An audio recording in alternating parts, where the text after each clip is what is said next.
Megan Whitmore. That's my name? At 23, I'm already a mother, living in a cramped apartment with my son Liam in Hilford, one of those towns that's too small for anyone to forget, but too quiet for anyone to remember. It's picturesque, the kind of place where artists make their names. But now, it's just the setting for a life that feels perpetually on pause. The mornings blur together each day, slipping like paint across a canvas that no longer holds the same vibrant hues. Our apartment sits near the center of town, facing what used to be my family's pride, the Whitmore Gallery. The faded sign still hangs on the building, mocking me in its neglect. I can't say I love mornings anymore, but there's something almost sacred in the way the light touches that dust-covered sign, casting shadows that look like ghosts of things long lost. My mother, my father. They used to run this gallery with the kind of grace that belonged in another time, another world. But for me, the place is just a reminder of a dream I was never allowed to have. I stir my coffee, and the silence is broken by Liam's voice, a high-pitched, innocent sound that's pure and untainted by the world outside. "Mom, I finished my drawing." His face lights up as he runs into the kitchen, holding up his watercolor of a dog lying beneath an autumn tree. It's so simple, but his eyes, they see something more. The dog's expression, sad and full of longing, echoes a depth of emotion I've only known too well. I lean down and brush a stray lock of his light brown hair out of his eyes. "You observe so well, Liam. I'm really proud of you." His smile is so sincere, his little hands holding the picture like it's a treasure. "That dog looked so sad at the park yesterday. I freeze for a moment. How could he? How could he feel that I was the same way back in high school? Always too sensitive, too dreamy. Told I wasn't practical enough. They told me it was a phase, that I'd grow out of it. But here I am, still here, still holding on to that dream they smothered so long ago. Art was never supposed to be my life. I was supposed to live in the shadow of the Whitmore name, a name that came with expectations, a name that had no place for me. Now I teach children's art classes at the local community center.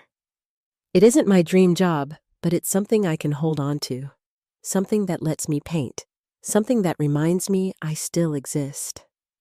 I know the walls of our apartment are small, but they're filled with colors, strokes of oil and pastel. Some are my own, some are from my little students. Their art doesn't just hang on the walls. It's a way to keep breathing, to stay connected to a world that doesn't understand why I still try. "Mom, today I get to work with clay, right?" Liam asks, already running to grab his backpack. The excitement in his voice brings me back to the present. "That's right, Miss Marianne. The one famous for her pottery is visiting your class today. Go wild with your creativity." He practically skips out of the room, and I can't help but smile. He's got this fire in him, this drive to create, to live freely. I don't know how, but somehow I feel like he's already more than I ever was. I reach for my cup of coffee, but the warmth in my chest fades quickly. I think of my parents, Richard and Amelia Whitmore. They were always at events, their faces perfectly composed like sculptures that could never crack. My father always had a magazine in hand, his world revolving around art as an investment. My mother, elegant and cold, always telling me that painting was just a hobby, something to occupy my time, until I found a real job. But I never wanted a real job. I wanted to paint, to live in the colors, the strokes, the world that only came to life when I had a brush in my hand. When I turned 18, everything changed. The only person who ever truly believed in me was Leo, an upperclassman in our art club. He understood the ache of being invisible. We dreamed together of a world where emotions weren't hidden behind facades, where art could be the truth we were too afraid to speak. But those dreams shattered quickly. When I found out I was pregnant, I took 3 tests. All 3 confirmed it. Barely 18. And already the world had decided my fate. My parents didn't scream. They didn't cry. They simply closed the door to my room and declared flatly, "Megan, as of today, you are no longer a Whitmore." In 24 hours, I was gone. No more family, no more home. Just a backpack and a few coins I'd taken from my brother's piggy bank. I remember standing in front of the Whitmore estate, clutching the pregnancy test in my pocket, like it was a secret too big to share. The sky over Hilford was thick with the promise of rain, the air heavy with things unspoken. I walked down the marble path toward the kitchen where my mother, poised and perfect, was peeling apples. My father, oblivious to it all, sat in his study, thumbing through an art magazine. "Mom," I said, my voice shaking, "we need to talk." She didn't look up. "If this is about applying to art school again, Megan, I'm out of patience." I took a deep breath, bracing myself for the words that would change everything. "I'm pregnant." The knife slipped from her hand, hitting the floor with a soft thud. Silence. Dead silence. I stood there trembling between youth and the weight of a future I hadn't asked for. My father appeared in the hallway, his face unreadable. He didn't say anything, just stood there watching me, like I was some puzzle he couldn't solve and I couldn't answer him. "Because what do you say when the people who should love you the most love you only when it suits them?" His eyes darkened, as though I had spoken the ultimate betrayal. You're joking," he spat. I shook my head, my voice barely above a whisper. "I'm pregnant with Leo's baby." It wasn't the explosion I had expected. My father's anger didn't burst forth. It built slowly, quietly, like a storm gathering force over an endless sea. "That boy." He muttered the words, thick with disdain. "You're throwing your future away for someone with no home, no name, no money." "I love him," I whispered, "and I want to keep the baby." At that moment, I still believed in Leo in the fairy tale we once told each other. I believed that if my parents rejected us, we could make it together. But my hope, naive and fragile, crumbled as their rejection settled around me. "No, absolutely not." My mother's voice cut through the air like a blade, sharp and cold. She stood the chair, scraping against the floor as if to emphasize her disapproval. "You think this baby makes you a good mother? You're turning yourself into a joke in this town." My father turned away from her, walking slowly to the window. His back to me. His voice was colder than I ever thought possible. "From now on, you are no longer a Whitmore." His words hung in the air, heavy with finality. "If you choose this, you're on your own. Pack your things. Leave tonight." I felt my world crumble in that moment. I stood there paralyzed by the words I had just heard in the home that had once been my sanctuary. I could hear the echoes of my dignity shattering on the cold hardwood floor beneath me. I had hours, just hours, to gather what little I could carry, and the only thing left of me was a name they erased, like an unwanted sketch. That night, I sat alone on a park bench near the school, my phone trembling in my hands. I needed Leo to say the words just once. "Don't worry, we'll get through this." I would have been stronger than ever. But when his voice finally came through, it wasn't the reassurance I needed. "Megan." His voice cracked. "You're calling late." "I need to see you," I said, breathless. "I'm pregnant." Silence. One beat, then two, then a sigh too heavy to ignore. "Are you sure?" "Completely. I took 3 tests," I said, my voice shaking. 3. Megan, His words came slowly, as if testing each one. I can't be a dad right now. I got a scholarship. I'm moving to New York next month. This is an opportunity I can't lose. The world around me collapsed in that instant. And what about me? I whispered. What about the baby? You'll be okay. He said the words distant. You're strong. I'm sorry. The wind bit through my thin coat, but it was nothing compared to the hollow ache that spread inside me. I didn't know where to go, what to do. And as the night stretched on, I remained alone, abandoned by the one person I thought would stand beside me. The next morning, I returned to school. My legs felt numb, my eyes swollen, but I pushed through the day like a machine.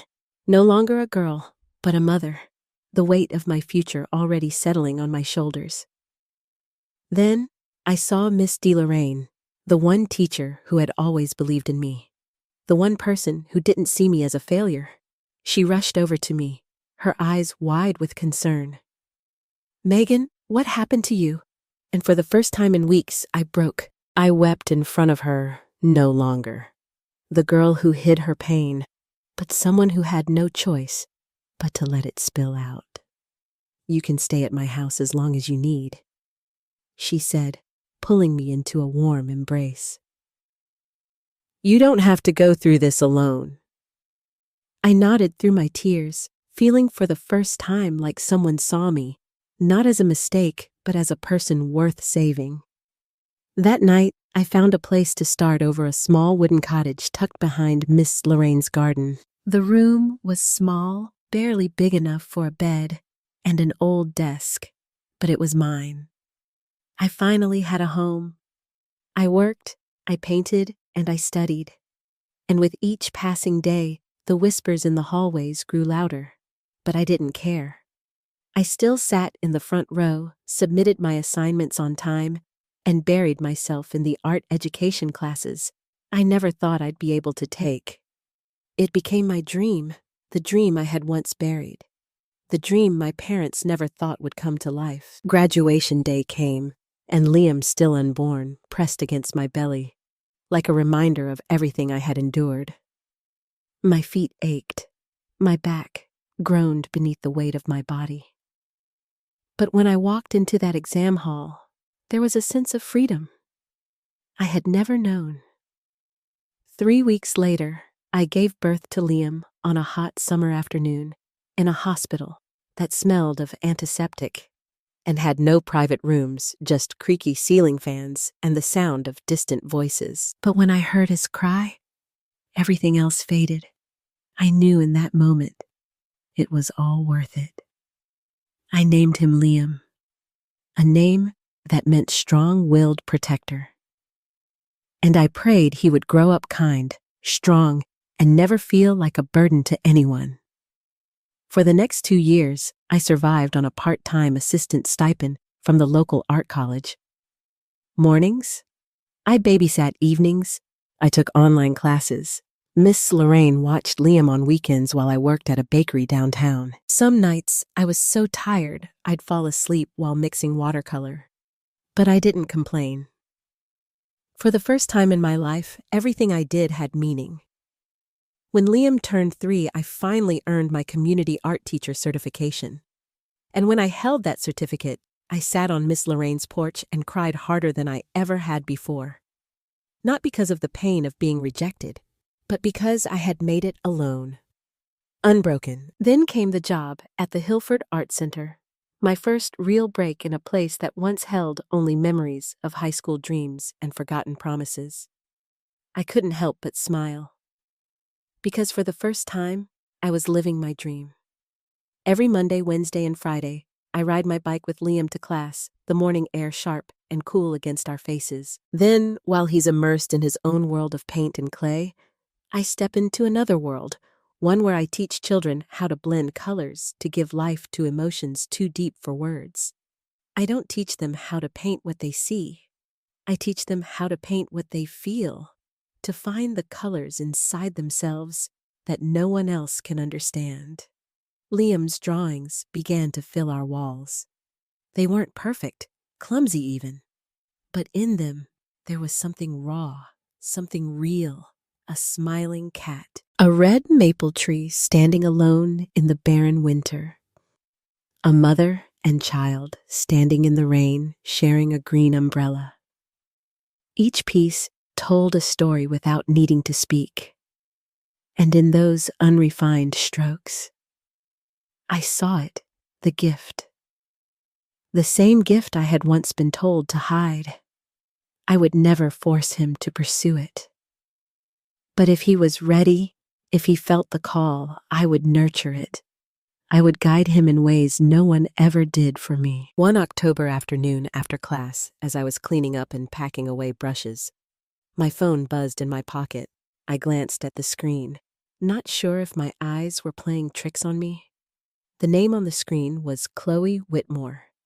I hadn't spoken to my sister in nearly 6 years since the day I left home. My hand trembled, still gripping the cloth, unsure whether I was ready for what I might hear.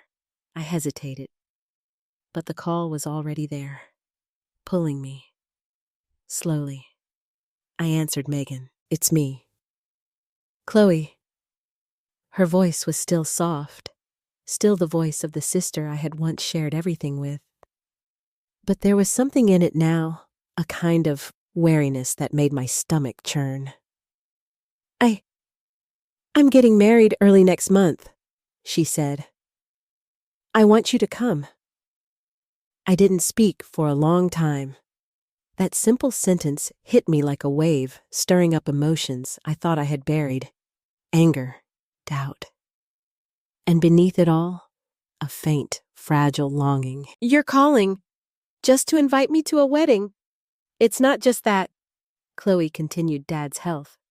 It's gotten worse. He has heart problems. And Mom, she's changed." I let out a bitter laugh. "Changed," I repeated, my voice cutting through the silence like a blade. "You mean they suddenly realized they had another daughter after throwing me out like I was some stain on their perfect image?" There was a pause. I could almost hear Chloe's breath, hesitant, unsure of what to say next. And then softly, "I can't defend what they did, but I've missed you. I've been following your art online. And Liam, he looks so much like you.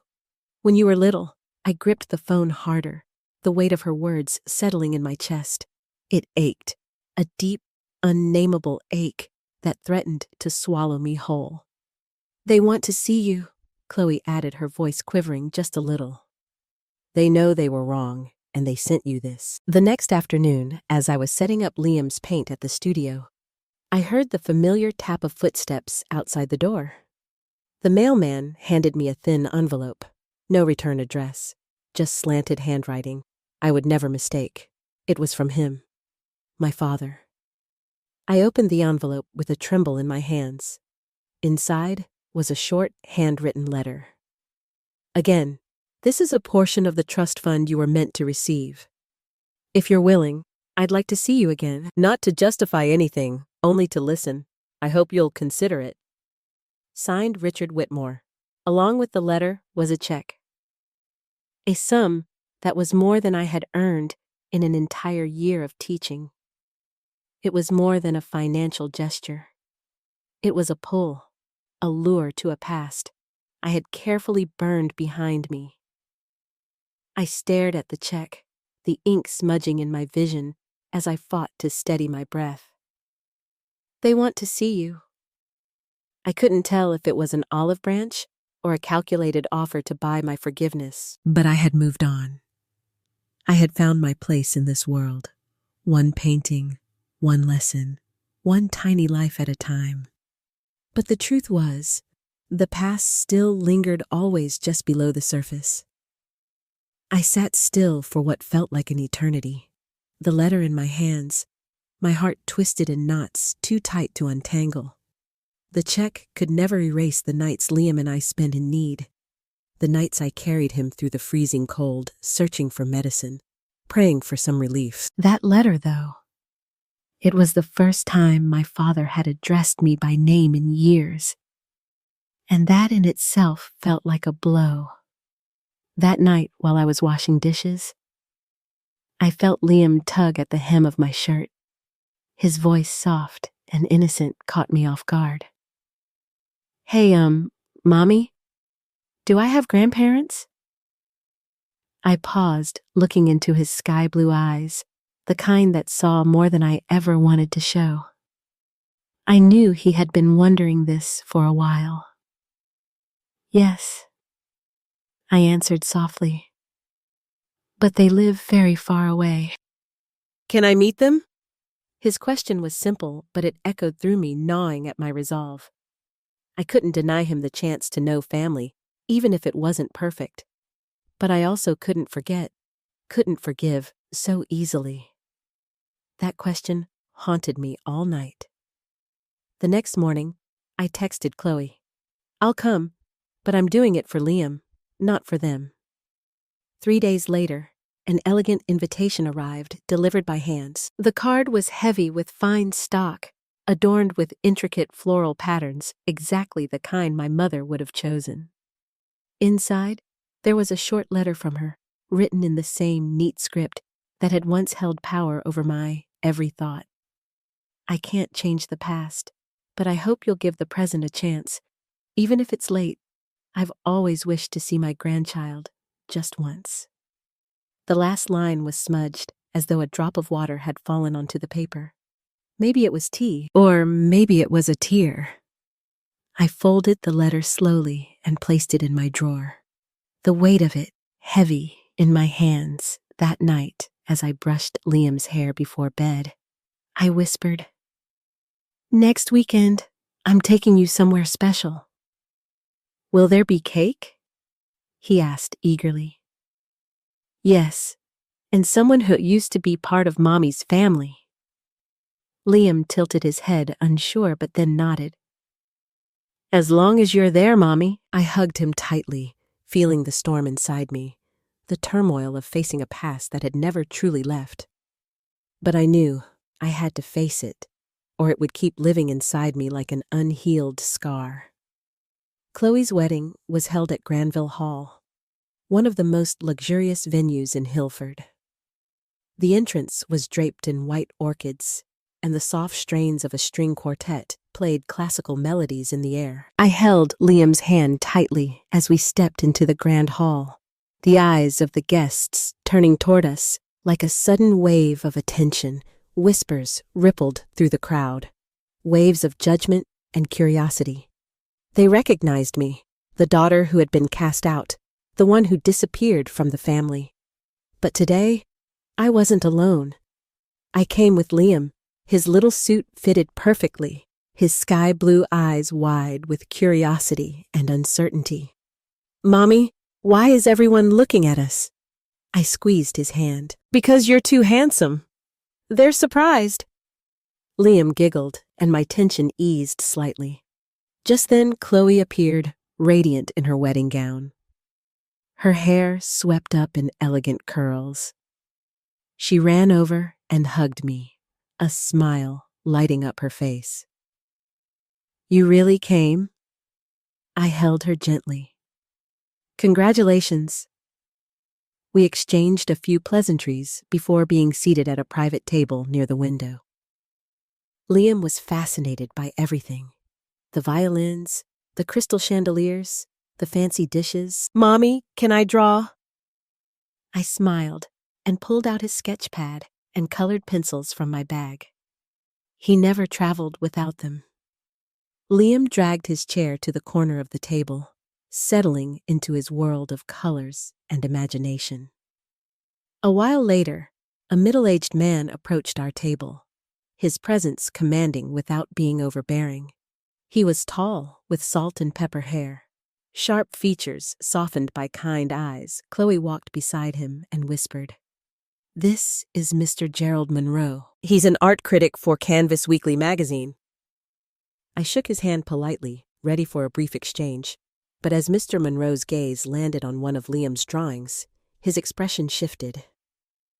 He leaned down, picking up the picture, an autumn scene with falling leaves over a small stream. Two figures, clearly a mother and child, walking together. Did your son draw this? He asked, his voice filled with genuine interest. Yes, I said, my voice quiet, unsure of where this conversation would lead. Mr. Monroe studied the drawing for a long moment before speaking again. The composition, the color choices, the emotional depth at his age to sense and express this. This boy has a natural gift. I remained silent, watching Liam, who was now lost in his world of lines and color, unfazed by the attention. Forgive me for asking. Mr. Monroe continued, his gaze now turning back to me. But the Whitmore name? There were a few gifted painters in that family. Are you related to the Whitmore Gallery? I nodded slowly, a lump forming in my throat. I'm Richard Whitmore's eldest daughter. The room seemed to pause. Mr. Monroe's eyes flickered between me and Liam, a moment of realization dawning. He stood up straighter, eyes filled with awe. Then it makes sense, he said, his voice filled with admiration. The legacy lives on. His words spread quickly through the room like wildfire, igniting murmurs and stolen glances. A few guests whispered, their eyes now fixed on our table as the music paused for the ceremony. It felt like the past was being resurrected just as Liam and I were moving forward together. An elderly guest, one of my father's old friends, raised his voice from across the room. Is it true? That's Richard's grandson drawing over there? Another voice joined in. I heard Richard used to be a talented artist himself. Why did he stop painting? All eyes turned like a wave crashing against a dam.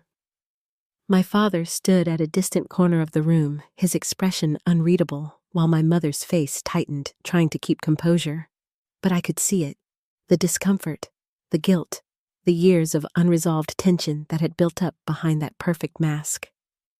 My mother stepped forward, a thin smile masking the unease in her eyes.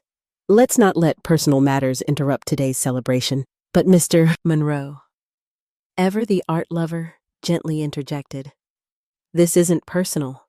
It's talent and a chance for a family to see what they nearly missed. My heart clenched. I stood up, ready to gather Liam and leave, not wanting to cause any more disruption to Chloe's wedding. But just as I turned, I heard my father's voice, slow, heavy, carrying a weight I hadn't heard in years.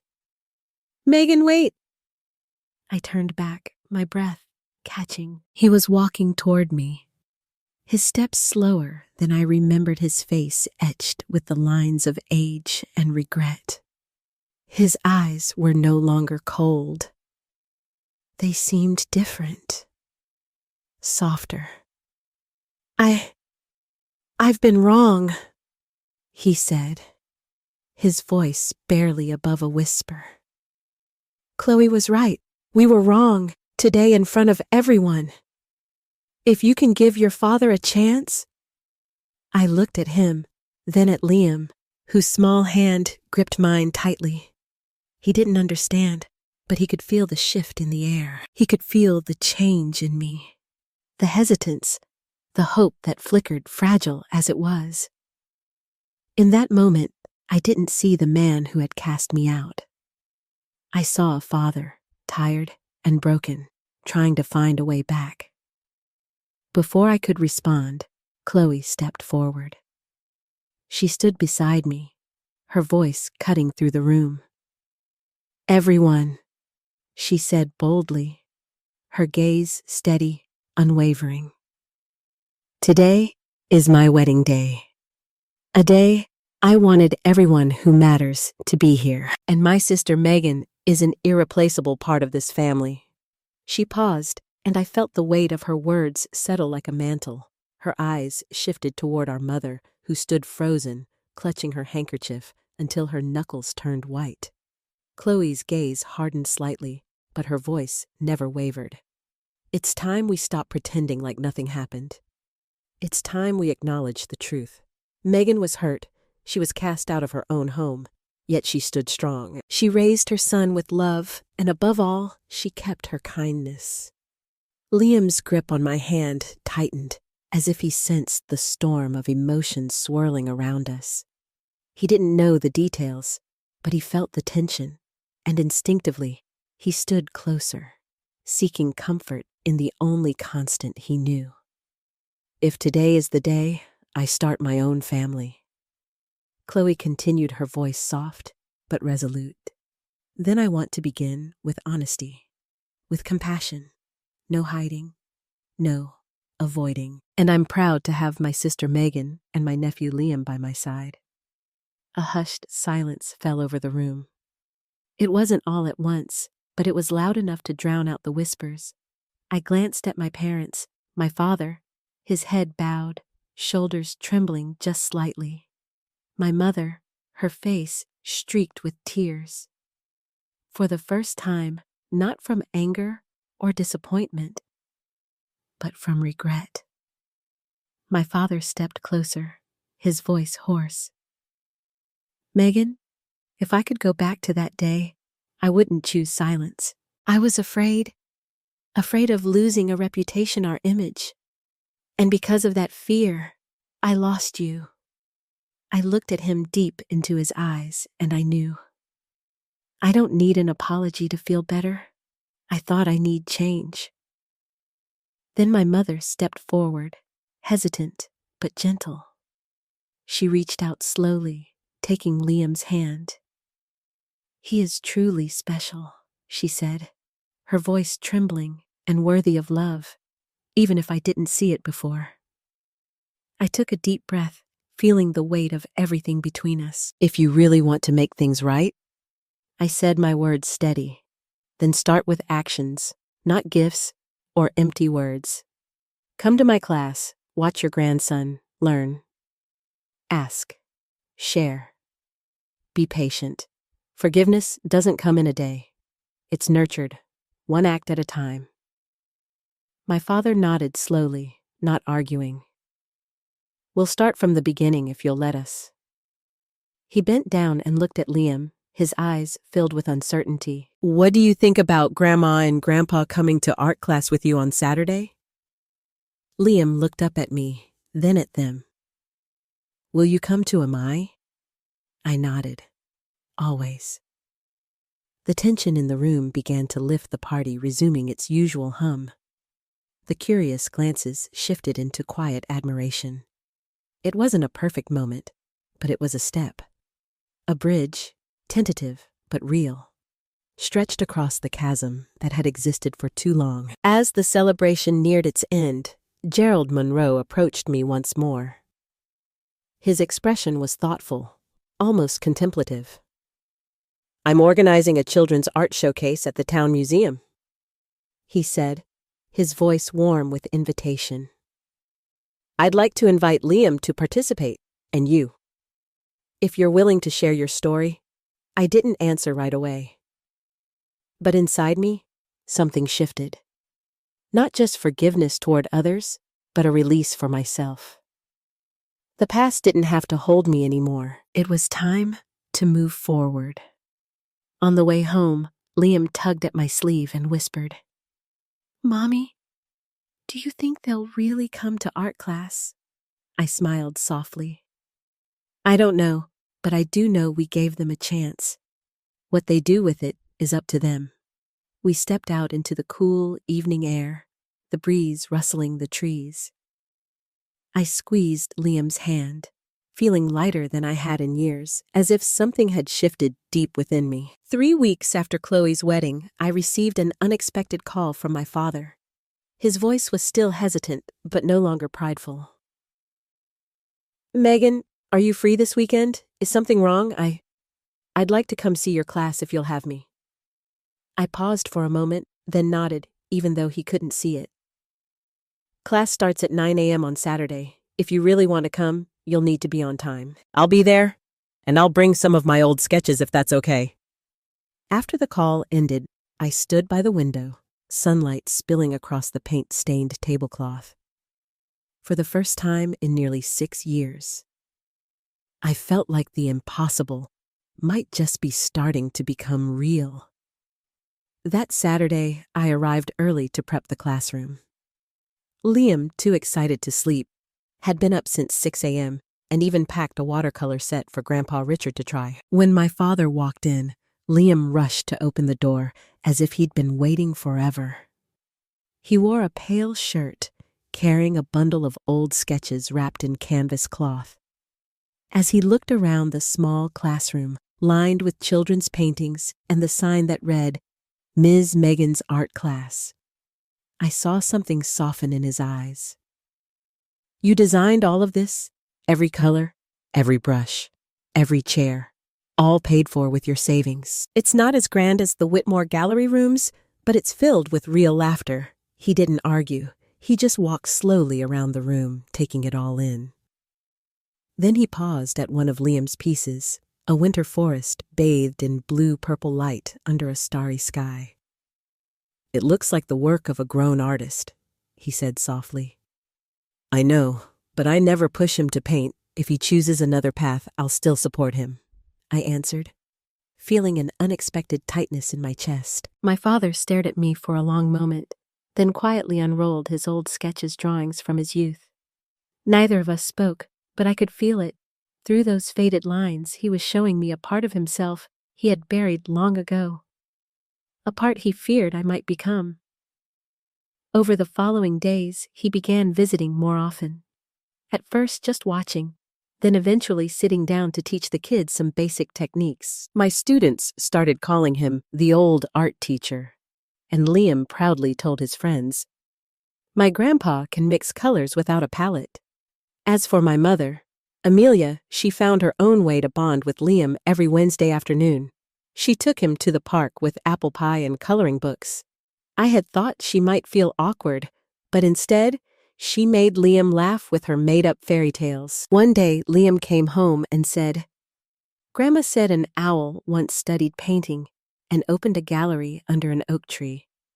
I couldn't believe what I was seeing. A child once forgotten now, laughing in the arms of his grandparents. Then something happened that I never dared to dream. The Whitmore Gallery hosted an exhibit called The New Generation, and the curator, none other than Chloe, invited me to display works by my students. Would you say yes? Chloe asked one afternoon over coffee. You're the only one who understands what it means to plant seeds with art. I thought for a long time before nodding.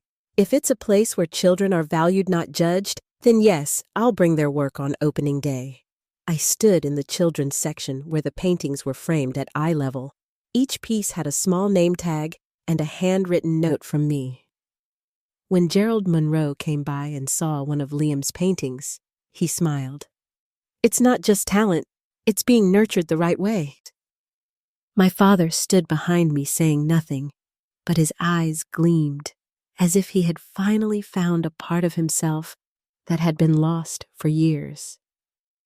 That afternoon, light rain tapped against the gallery windows.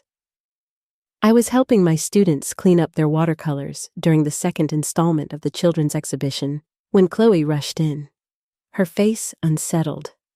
Megan, there's someone waiting for you in the lobby. He says his name is David Black. My hand froze midair, the brush slipping from my fingers. That name, it cut through the walls I had spent 6 years carefully building David. The man who once promised to stay, no matter what, then disappeared when the world got hard. I stepped outside, and the glass doors slid open. There he stood, dark suit, slicked back hair, shiny shoes, like he'd stepped out of a magazine ad. But those eyes, I still recognized them. Eyes that once held trust, but now made me feel guarded, like a wound that had never quite healed. Megan, you look just as beautiful, he said with that familiar smile. What are you doing here? I saw the article about the exhibit, saw your name. Then I saw the photo of Liam. He held out a local magazine, and there we were, me and Liam painting in the sunlight. He looked at me, then at the photo of Liam. He's my son, Megan. I felt a dry laugh rise in my throat. Make it right, he said, his voice tinged with that feigned sincerity. Make it right after 6 years without a single message, not a dollar, not even a call. I was young. I didn't know what to do, but it's different now. I have a stable job. I want Liam to know who I am. I stood firm, my voice low, but unwavering. Liam already knows who's been there for him, and it's not you. Megan, I have rights. I cut him off, the word sharp. What rights, David, when I was struggling to raise him?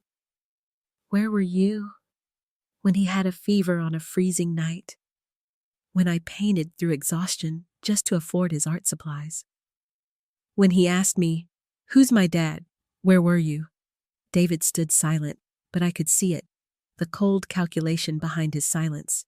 He didn't come out of love. He came for something else. Image maybe? Reputation maybe? A chance to attach himself to something that looked good. "If you don't leave now," I said, voice low but firm, "my attorney will contact you, and this time you'll have to face everything you ran from, every hospital record, from when I gave birth to Liam, a statement from Miss Lorraine, the woman who took me in, when you vanished, the last message you sent me. And if needed, I'll tell the press how you abandoned a pregnant 18-year-old girl for a scholarship. You can't do that," he said, stepping back. I locked eyes with him. "Trust me, I can. And I will. Because my son deserves a life untouched by a man who only came back after seeing his face in a magazine." Just then, the gallery door opened, and my father, Richard Whitmore, walked in. Without a word, he stepped forward and stood beside me. His face was calm, but there was a quiet force in his eyes that made David immediately step back. "I'm Richard Whitmore," he said, "and you should know, I hired a lawyer 6 years ago in case you ever showed up again." David froze. "I just want to know my child." "You don't have a child here," my father said, his voice low and steady. "You gave that up when you walked away, and if you take one more step, I'll personally send every document we've prepared to the biggest media outlets in Vermont." A gust of wind blew through the open doors, slicing through the heavy silence. David clenched his fists, his eyes revealing more bruised pride than actual remorse. He turned without another word, his footsteps loud and sharp. The arrogance from earlier had evaporated. I watched him leave, not with satisfaction, but with relief. The past had come knocking again, but this time, I didn't let it in. That night, as I read to Liam before bed, he asked, "Mom, who has that man?" I placed my hand on his soft, light brown curls. "Just someone Mommy used to know. He's not important anymore." "But I still have you, Grandma and Grandpa and Aunt Chloe, right?" I nodded, smiling. "Yes, sweetheart, and you have a whole world that loves you genuinely, without conditions." Liam snuggled under the blanket, satisfied, and I knew everything we had been through was worth it, because I had held on to the one thing that mattered most, my self-respect and my son's future. By late December, Hilford had settled into its coldest winter days. Bare trees stood like silent sentinels, snow blanketing rooftops, and Christmas lights flickered along every street. In our little apartment, the scent of freshly baked gingerbread mingled with soft holiday music playing in the background. Liam sat by the window, coloring a picture of Santa, placing presents under the tree. I watched him, a strange feeling settling over me, peaceful, yet reflective. Ever since the exhibit and that confrontation with David, I felt like an old door had quietly closed and an unfamiliar one was slowly creaking open. My family, once fractured by fear and pride, was quietly stitching itself back together. My father didn't speak much, but he came to class every Saturday. Sometimes he simply sat in the corner, mixing paint for the kids or helping clean up. He never brought up the past, but through his quiet presence and small gestures, I could see it. He was making amends in the only way he knew how, by showing up.